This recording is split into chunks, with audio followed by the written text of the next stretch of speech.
Hai everyone, selamat datang di BNB Podcast Presenting to your best future. Masih dalam segmen Ngobrol Pintar di episode 8 bersama saya David Binsar Pangaribuan dengan bintang tamu kita yang luar biasa keren dari salah satu bagian di bangsa-bangsa, yaitu Pak Jean Papin Junior, Sarjana Teknik. Hai Pak Jean. Halo.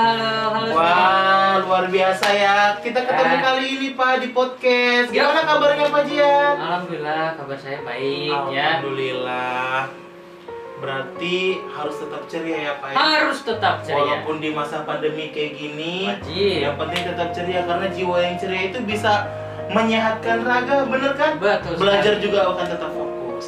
Oke, sebelum kita jauh, sebelum kita kulik-kulik tentang bangsa bersama dengan Pak Jean, nah kita mau tahu pasti teman-teman atau anak-anak atau adik-adik di rumah penasaran kan sama siapa sih Pak Jean ini? Enaknya dipanggilnya Pak Jean atau Pak Papin ya? Sekarang kita kulik aja biodata pribadinya Pak Papin. Oke, Pak Jean, Ya. boleh dikenalin dong background Pak Jean dari nama, terus lahirnya kapan? Kali aja teman-teman yang di rumah ada yang mau tahu nih pas Pak Papin ulang tahun, kali aja mau ngasih surprise buat Bapak. Oke. Coba yuk dijelasin Pak ke kita semua. Ya, boleh. Terima kasih Mr. David. Perkenalkan, nama saya Jean Papin Junior, Sarjana Teknik. Umur 27 tahun. Lahir di Depok 10 Januari 94. Kalau mau tahu bintangnya Capricorn mungkin ya. Kalau yang suka-suka zodiak dan segala macam boleh lah cari tahu, kepo-kepo kan. Siapa tahu sambil buka TikTok cari zodiak Capricorn terus segala macam, banyak di FYP TikTok kalian. Oh, Capricorn ya Pak. Katanya Capricorn jodohnya tuh Gemini loh Pak. Oh mungkin, tapi kita kan nggak tahu ya. Oh gitu, ya soalnya saya Gemini Pak. Ah, canda ya Pak. Nah, 27 tahun. Udah berkeluarga belum sih Pak? Atau akan segera menuju nih? Oh ya, alhamdulillah ya akan segera menuju keluarga di Wow, keren banget. bulan 6 ini mungkin lah ya. Di bulan Nanti Juni. spoiler mungkin nanti bakalan ada ya untuk Oh anak-anak gitu. sekalian mungkin ya. Ih, berarti kalau misal Pak Papin butuh pagar ayu, pagar betis boleh hubungin saya ya Pak ya. Ya pasti dihubungin nih Oke, David. ih gila, keren banget. Berarti tadi lahir di bulan Capricorn, oke. Sarjana Teknik. Berarti lulusan S1 ya Pak? Betul. Tapi saya pernah dengar katanya Bapak ada lanjut S2, benar nggak sih? Ya benar sekali Mr. David, saya Wih, lanjut keren. untuk S2, akan tetapi masih dalam masa penyelesaian ya, tahap tesis dan seminar. Insya Allah ya di tahun ini, di tahun 2021 saya mampu menyelesaikan untuk S2 saya. Masih background. Orang tuh kan kalau udah S1 istilahnya udah kerja, Oke. udah punya duit, udah berpenghasilan. Tapi Pak Jean sendiri nggak pernah capek gitu pengen lanjut lagi sekolah S2. Motivasi Bapak apa sih? Memang nggak pernah capek. Motivasinya itu selama kita mau belajar dan selama kita mau menggali ilmu, pasti selalu ada aja rezeki maupun kesehatan yang diberikan sama Yang Maha Kuasa kepada kita. It's the point. Teman-teman ya, ilmu itu kalau bukan kita yang cari, nggak akan datang dengan sendirinya ke kita. Benar ya Bapak ya? Betul. Nah, jadi buat kalian yang di rumah yang males-malesan buat belajar, yang males-malesan buat nuntut ilmu, yuk sekarang rubah mindsetnya buat semangat untuk belajar. Meskipun di masa pandemi nggak ada alasan untuk malas-malesan ya Bapak ya. Ya, betul. sekali. Even kalian belajar dari rumah, itu jangan dijadikan alasan kalian buat males-malesan. Nah, tadi udah background pribadi nih. Apa lagi? Sekarang saya mau tanya nih buat Pak Jean. Pak Jean ini udah bekerja belum ya? Ya sekarang kan saya bekerja di sini. Oh iya, bener ya, di SMK BNB. Nah, oke. Mungkin teman-teman atau adik-adik di rumah pada penasaran nih, Pak Jean mulai kerja di BNB dari kapan sih? Saya mulai masuk BNB tepatnya di bulan Maret 2018 ya. Jadi selama kurun waktu masa itu saya menjadi guru produktif TKJ. Oh, berarti Maret 2018. Berarti bareng dong Pak sama saya. Iya, bareng sama Mr. David. Oh iya, bener. Nah, oke, selain guru produktif, jabatan Bapak di BNB apa lagi sih? Oke, untuk saat ini jabatan saya menjabat sebagai Wakakurikulum bidang pendidikan di SMK Bangun Nusa Bangsa. Sekaligus menjadi wakil kepala sekolah juga. kurikulum. Nah, mungkin teman-teman yang di rumah ada yang nggak tahu nih, apa sih wakil kurikulum itu, Pak? Kan saya taunya ada wakil kepala sekolah doang, tapi ternyata yang saya dengar lagi nih ilmu baru nih, ada yang bidang kurikulum, kesiswaan, nah kurikulum banyak ya, itu apa wakilnya sih? banyak ya. Iya, coba Bapak kali aja adik-adik kita di rumah nggak tahu tuh kurikulum apa sih? Oke, jadi anak-anakku sekalian, kurikulum adalah seperti jiwanya sekolah.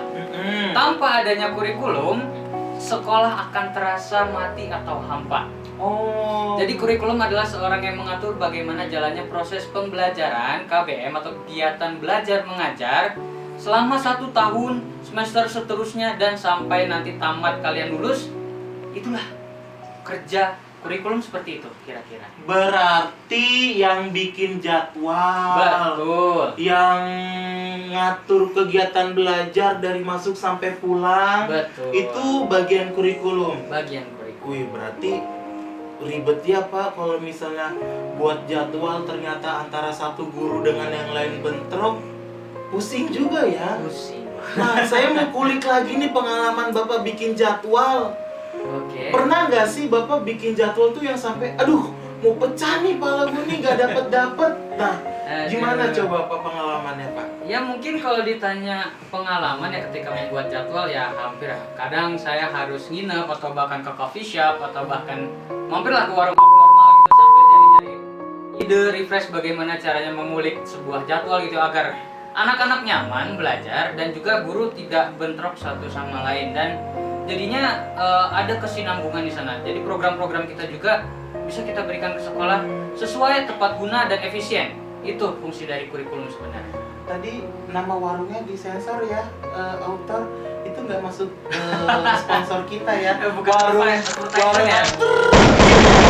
Berarti harus benar-benar dapat ya Pak. Berarti harus dalam posisi yang santai, jadi nggak bisa diburu-buru, baru bisa dapat gitu ya. Ya nggak bisa kita nggak bisa dikejar target juga ya, sebenarnya harus lihat situasi dan kondisi terlebih dulu ya, menyesuaikan. Tapi pernah nggak Bapak di satu guru jadwalnya itu sempat bentrok di hari yang ini sampai aduh harus revisi lagi sampai sekali 2 kali revisi, pernah nggak? Sering sekali mungkin ya, karena ada satu dan lain hal, jadi kita harus rubah mindset kita lagi seperti apa mau dibuat jadwalnya. Kita juga lihat kondisi situasi lapangan anak-anak seperti apa kondisinya. Jika kita masukkan atau kita paksakan secara logis tidak mungkin ya sudah tidak mungkin kita lakukan, kita rubah lagi, kita cari plan B. Jadi kalau dalam planning itu ada plan A, B, C, to D, to Z, bahkan sampai akhirnya ada ya, kira-kira seperti itu. Itu salah satu hal yang menjadi kendala sebagai kurikulum. Betul. Selain bikin jadwal, ada lagi nggak sih yang jadi kendala Bapak sebagai kurikulum atau yang jadi unek-unek Bapak gitu? Unek-uneknya bukan unek-unek apa ya, maksudnya oh ternyata selain bikin jadwal ada juga nih side opinion Bapak yang susah juga sebagai kurikulum, ada nggak?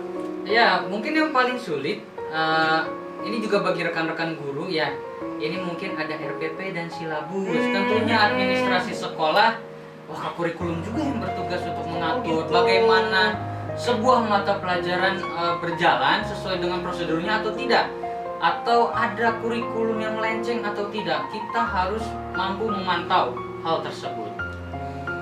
Nah, berarti buat kalian Bapak Ibu guru yang di luar sana ya, yuk RPP silabusnya yang belum dikumpulin ya. Nah, termasuk saya sih sebenarnya. Canda ya Pak kurikulum ya. Saya udah aman kok, ya. tenang. Nah, Bapak tadi bilang Bapak sarjana teknik. Oke. Nih, saya kan punya banyak temen nih yang sarjana teknik. Mereka rata-rata pada pengen kerjanya jadi teknisi, jadi operator di sebuah perusahaan.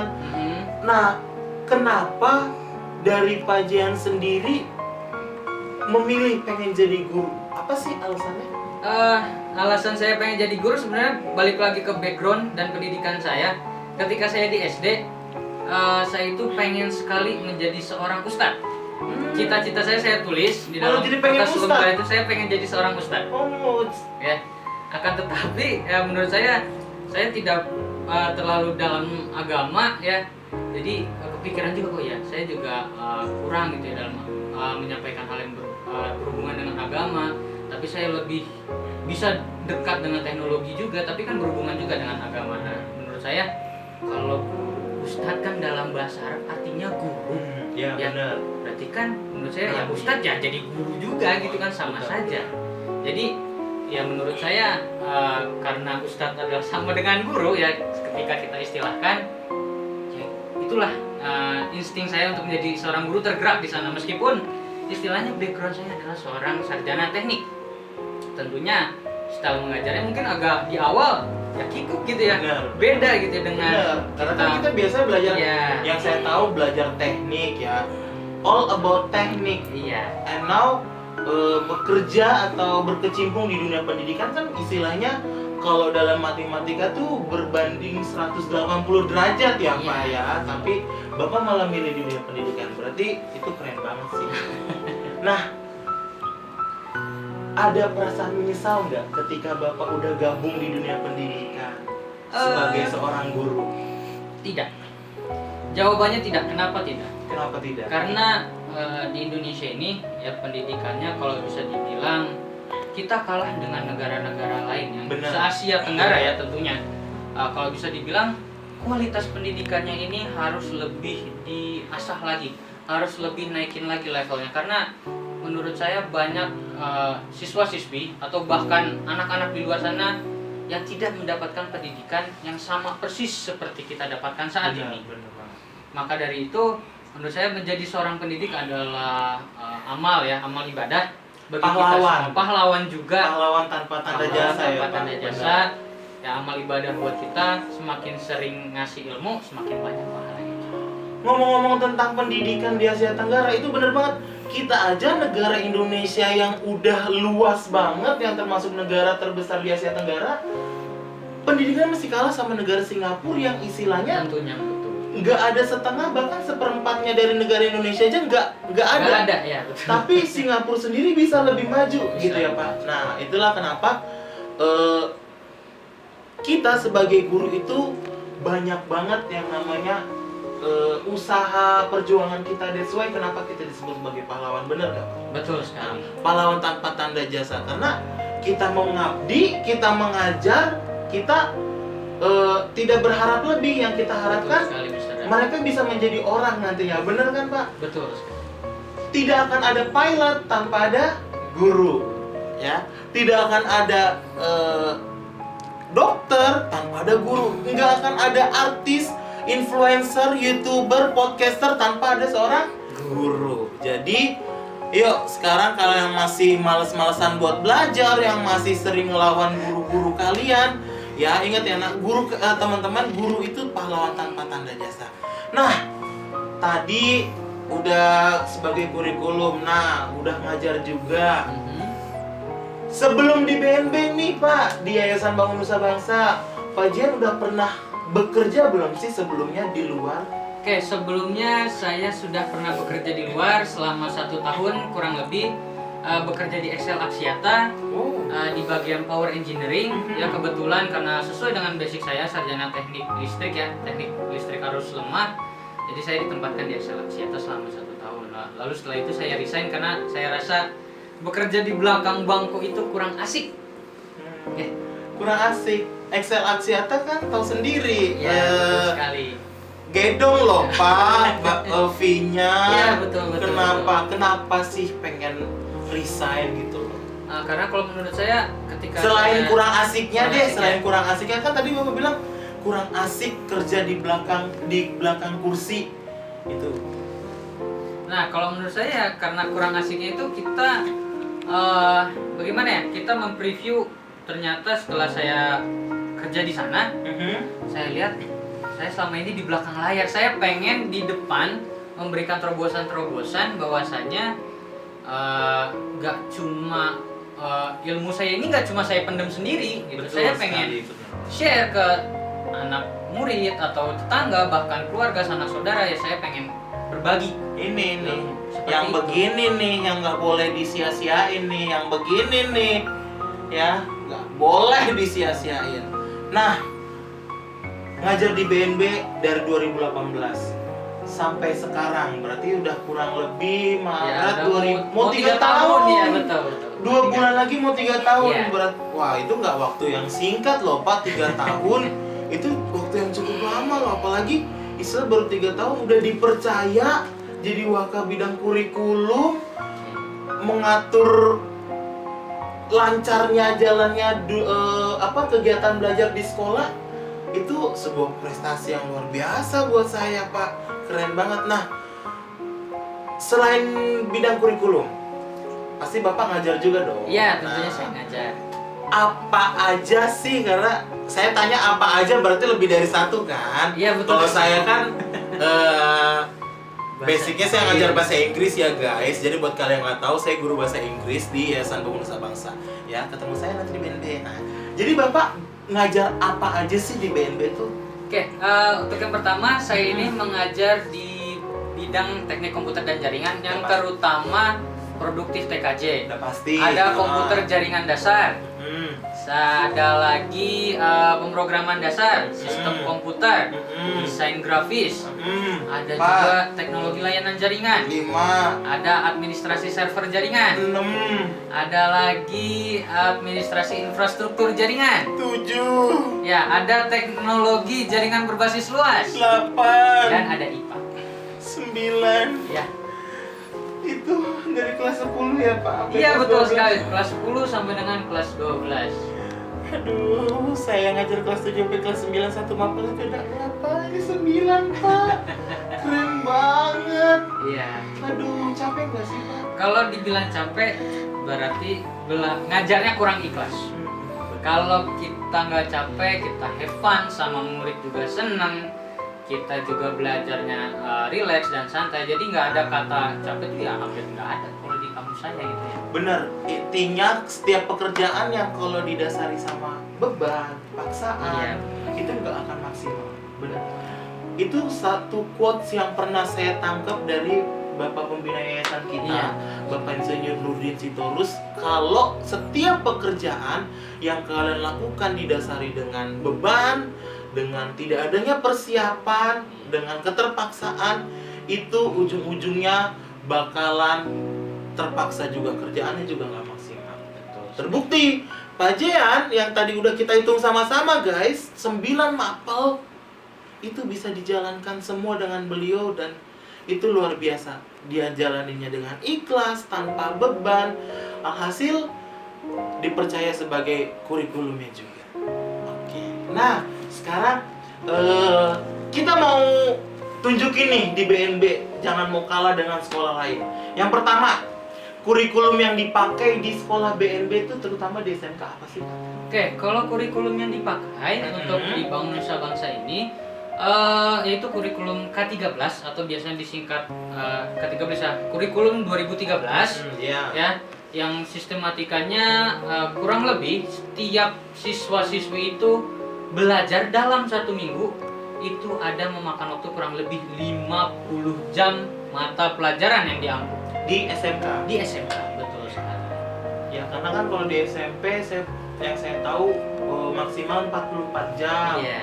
Berarti di SMK 50 jam. 50 jam itu sudah sangat maksimum ya untuk bagi seorang siswa untuk mempelajari dalam 1 minggu.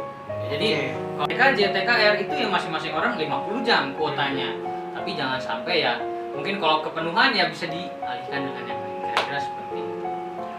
Nah, kurikulum 13 sendiri yang saya pernah dengar nih Pak. Iya. Kurikulum 2013 itu beda sama kayak zaman saya, zaman Pak Jian belajar. Mungkin kalau zaman dulu kita belajar, apa yang guru kasih harus kita catat, harus kita ini.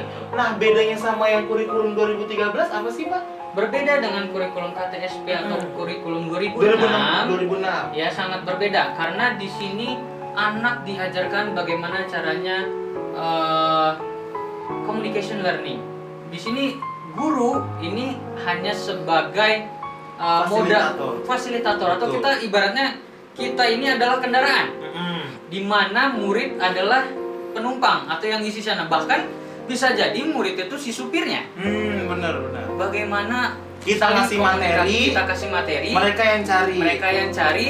komunikasikan kepada kita bagaimana. Seperti ibaratnya kita itu mobil atau ojek Grab gitu ya, kita bawa, bagaimana experience-nya yang telah kita berikan, ya.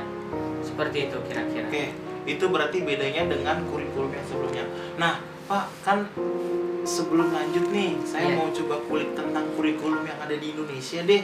Iya. Kan ya kita tahu sendiri kan ya dari awal, dari zaman saya belajar deh. Oke, dan kita belajar Iya, gitu ya? dari kita Dari belajar kita deh, belajar, dari ya. zaman kita belajar. Pertama kurikulum 98, Oke. naik KTSP, KTSP 2006, 2006, 2013, Oke. balik lagi ke 2006, balik lagi ke 2013. Gimana sih pandangan Bapak? Jadi gimana ya? Gimana muridnya mau bisa gitu Pak, sedangkan kurikulumnya aja ganti berubah-ubah. Menurut pandangan Bapak gimana? Menurut pandangan saya, setiap sistem pastinya memiliki kelemahannya. Tidak ada yang sempurna. Akan tetapi, bagaimana sebuah sistem itu dijalankan oleh user sebagai pengguna, ya, itu harus mampu dimaksimalkan semaksimal mungkin. Sejelek apapun kelemahannya, itu harus kita hadapi dengan SWOT.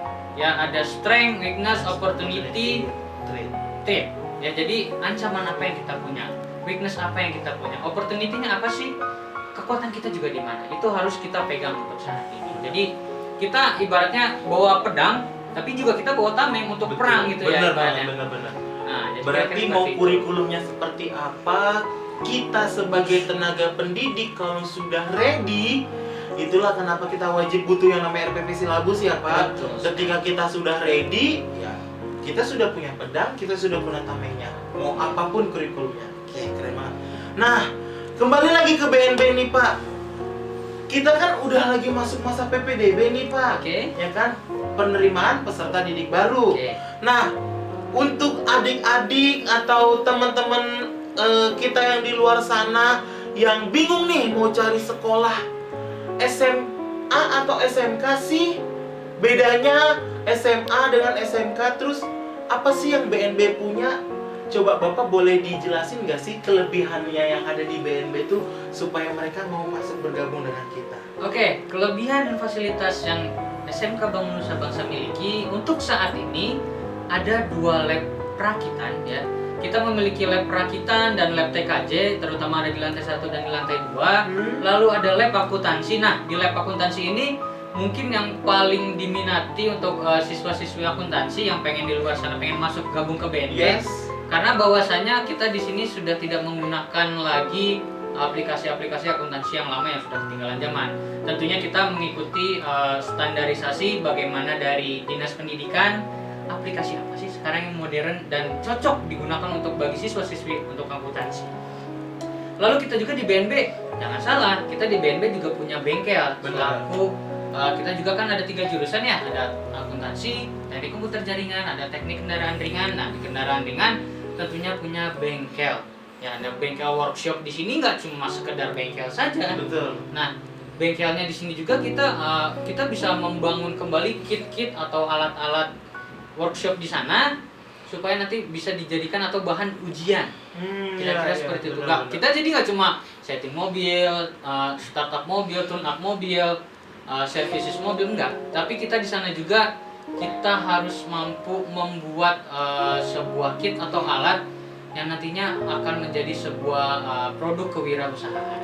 Kira-kira seperti itu. Wah, berarti keren ya.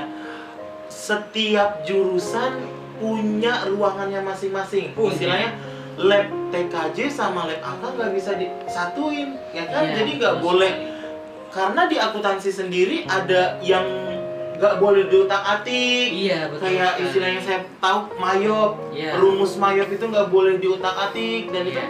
Dan the best school, apalagi for the vocational high school, is the school that has the best facilities. Yes. Ya.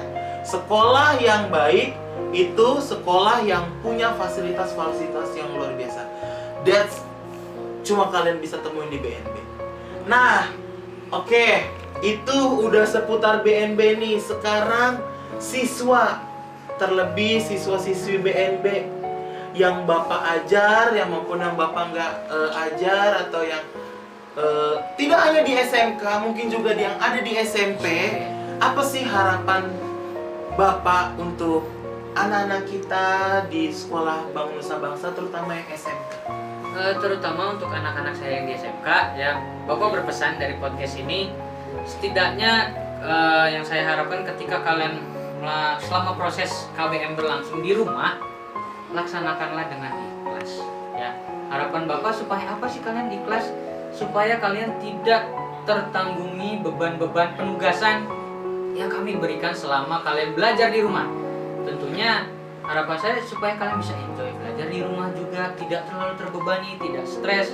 Dan kami juga yang ada di sekolah tidak merasa tertekan bahwasanya kalian tidak mengerjakan tugas, kami panik. Guru-guru panik, ya tidak seperti itu. Tentunya kami ingin hanya kalian belajar meskipun dari rumah, tapi bisa secara maksimal yang didapatkan kira-kira seperti itu. Ya jadi nggak cuma belajar di sekolah aja yang maksimal, kira-kira di rumah bisa nggak anak-anak di rumah belajar secara maksimal? Bener banget.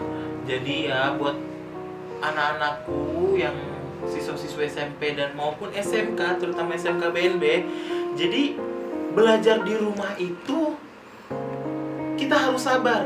Dalam artian pandemi ini nggak ada yang mau masuk ke negara kita, benar Pak? Nggak ada yang mau masuk ke dunia kita, ke bumi kita tercinta ini. Jadi ya kembali lagi kita doa sama-sama, apapun yang sekarang lagi terjadi kita harus terima. Ya Pak, karena apa? Ada hikmahnya nanti di baliknya. Ya, ada hikmahnya. Mungkin hikmahnya kalian bisa lebih dekat lagi dengan orang tua, belajar di rumah, lebih banyak quality time-nya sama keluarga di rumah. Jadi lebih ada pendekatannya lagi dengan orang tua di rumah. Nah, itu juga salah satu kelebihannya buat ayah dan bunda di rumah. Oke? Nah, jadi buat kalian, ayah, bunda, atau teman-teman atau adik-adik semua yang di rumah yang masih bingung nih mau cari sekolah di mana, yang mau cari sekolah yang bakal lulus dan dijamin masuk kerja. Ya bener ya Pak, karena ya lulusan BNB itu dulu saya inget banget, angkatan 2 udah ada yang kerja di Mitsubishi sama di ASKI. Ya, siapa sih yang nggak kenal? Sorry, Mercedes-Benz. Siapa sih yang nggak tahu Mercedes-Benz sama ASKI? Dua perusahaan kendaraan bermotor yang nomor 1 istilahnya, ya kan, yang terkenal. Yang tahu sendiri fee-nya minimal 8.000 aja bisa dapat. Nah, BNB loh. Ya, jadi jangan sampai salah pilih sekolah. Karena Bangun Nusa Bangsa sudah membuka penerimaan peserta didik baru baik SMP maupun SMK yang sudah dibuka dalam gelombang pertama yang sudah dibuka dari Januari sampai April 2021.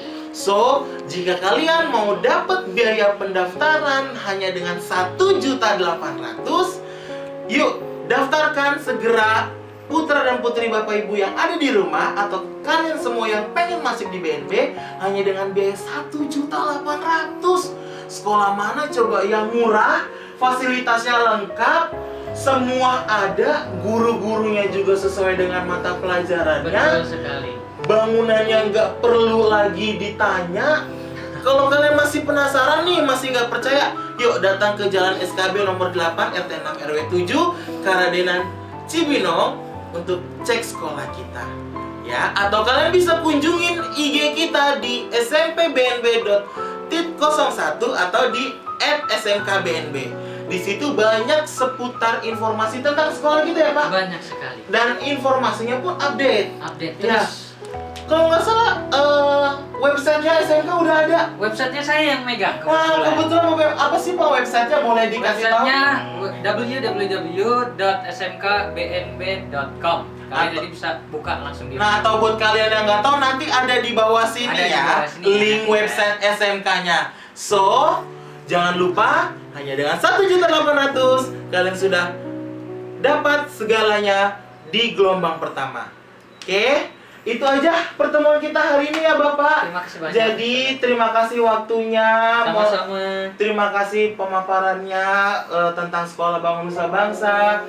Dan kembali lagi, rencana Bapak bulan 6 ini semoga berjalan dengan lancar ya Pak. Terima kasih. Persiapannya dari gedung, catering segala macam. Ya, kita doain semoga lancar. Oke. Nah, buat kalian yang di rumah yang udah nonton channel podcast kita hari ini, jangan lupa like, komen, sharing sebanyak-banyaknya, dan juga jangan lupa subscribe YouTube channel kita di Yayasan Bangun Nusa Bangsa. Link below in description. Ada di bawah ini ya. Oke, akhir kata, salam Nusa Bangsa.